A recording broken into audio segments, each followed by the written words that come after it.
تیر ماښام د لوګر ولایت په رقیبرک ولسوالۍ کې پر یو کور د هوان مرمۍ لګېدو پیښه کې د یوې کورنۍ 3 غړي وژل شوي او 6 نور ټپیان شوي دي.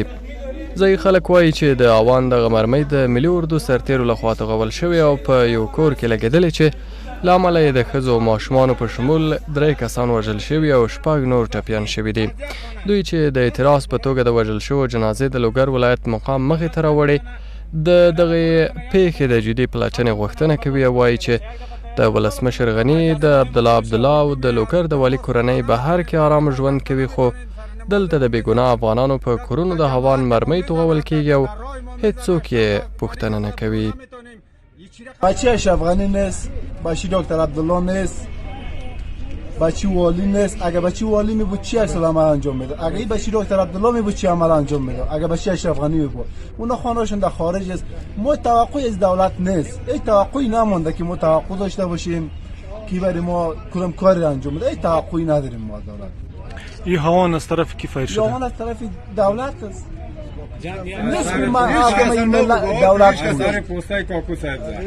دولتش کشت، دیگه کسیش نکشته. کل مردم اون شهیداست، اون طالب است. تو قد طالب جنگار یا قد اشتوک ما؟ تو قد زن و بچه ما؟ تو قد خانه ما؟ تو در خانه ما میداره سر فامیل ما میداره میگه پس کنین اما قدم که کناره شین همین تو برخ میدن. دید مملکت اسلامی یا مملکت کافری؟ دوم نماز خواندن نمیتونین، بر نماز رفتن نمیتونین، سر نماز ما میزند، در جماعت ما میزند، در راه ما میزند، شو در مریض خود برو نمیتونیم. این چی رقم دولت است؟ دولت برای آرامی ملت است یا برای کشتن ملت؟ په ورته وخت کې دوی پر حکومت تور پورې کوي چې د بېګناه ملکي افغانانو ژوند ته پام نه کوي او د دغه ډول بریدونو دوام به ناوړه پایلې ولري.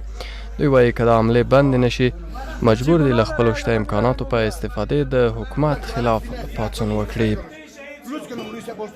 اگه این دفعه دولت به خواست ما عمل نکرد، کار انجام نداد، مجبور که ما کلگی ما حمله میکنیم سر هر چی باشه. والا با تاز با تبر با سلام میبریم یا کشتن در خود میگیریم یا منطقه خود آزاد میکنیم. اگه دولت سوز در خانه مردم داره و کمپلا را از خانه مردم بزرگ آماده میشه چیز کمپلا را بدی.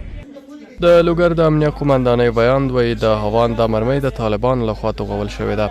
خو ځایي خلک وایي پرته له دې چې کومه جګړه وشي دغه هوان مرمۍ د ملي اردو سرتیرو لخوا توغول شوې ده.